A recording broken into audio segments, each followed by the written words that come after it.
তানজিদ তামিম কি থাকবেন ওপেনিং পজিশনে? কে হবেন তার সঙ্গী? টপ নাকি মিডল? কোথায় খেলবেন পারভেজ হোসেন ইমন? লিটন নাকি সাইফ? কে আসবেন ওপেনিং পজিশনে? সব মিলিয়ে প্রশ্ন বিশ্বকাপে বাংলাদেশের ওপেনিং নিয়ে, আর সেখানে কারা থাকতে পারেন এই পজিশনে, কারা খেলতে পারেন এই পজিশনে, তা নিয়ে থাকছে প্রতিবেদন। বিপিএল নিয়ে টালবাহানা বাংলাদেশ ক্রিকেটে, দর্শকদের বড় অংশের নজরও সেদিকে। তবে সবচেয়ে বড় নজরই থাকবে বিশ্বকাপের দিকে, কেননা টি-20 বিশ্বকাপকে ঘিরেই হচ্ছে সব আয়োজন। আর সেখানেই প্রশ্ন বাংলাদেশ জাতীয় দল নিয়ে। জাতীয় দলের হয়ে সেখানেই প্রশ্ন কেমন হবে বাংলাদেশ দলের টিম ব্যালেন্স। বিশেষ করে প্রশ্ন ওপেনিং পজিশন নিয়ে। বড় মঞ্চে ওপেনিং নিয়ে ভোগা বাংলাদেশের জন্য নতুন নয়। কালে ভদ্রে সফল হলেও দ্রুত উইকেট হারানোর ইতিহাস বাংলাদেশের পুরনো। আর সেখানেই আলোচনায় বাংলাদেশের ওপেনিং পজিশন নিয়ে কারা খেলবেন এই জায়গায়। তানজিদ তামিম বাংলাদেশের বর্তমান সময়ের নিয়মিত ওপেনার, যদিও বড় আসরে তামিমের পারফরমেন্স গড়পড় তার চেয়েও নিচে। তবে সব মিলিয়ে তামিম বাংলাদেশের সেরা ওপেনার এই মুহূর্তে।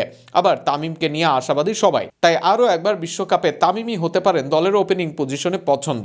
কিন্তু তার সাথে কেউ হবেন দ্বিতীয় ওপেনার। দীর্ঘদিন ধরে ওপেনিং পজিশনে তামিমের সাথে জুটি করেন ইমন, আর এই দুয়ের জুটিতে আশাও পায় বাংলাদেশ।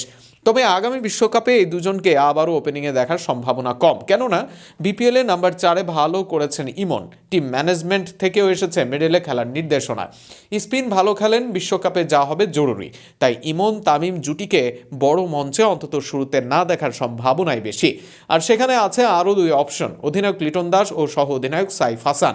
গত এশিয়া কাপে ওপেনে নেমে সাইফ ভালো করেছেন, তবে ঢাকার হয়ে বিপিএলে ওপেন করতে দেখা যাচ্ছে না সাইফকে।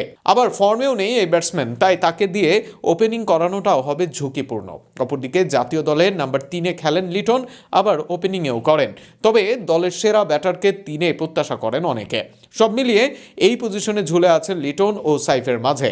এই দুয়ের মাঝে একজনের খেলার সম্ভাবনা বেশি ওপেনিংয়ে। সেখানে পূর্বের এশিয়া কাপের জন্য সাইফ কিছুটা এগিয়ে থাকলেও চূড়ান্ত সিদ্ধান্ত আসছে না এখনই। এবার দেখা যাক দিন শেষে বিশ্বকাপের মঞ্চে কোন দুজনকে দেখা যায় ওপেনিং পজিশনে।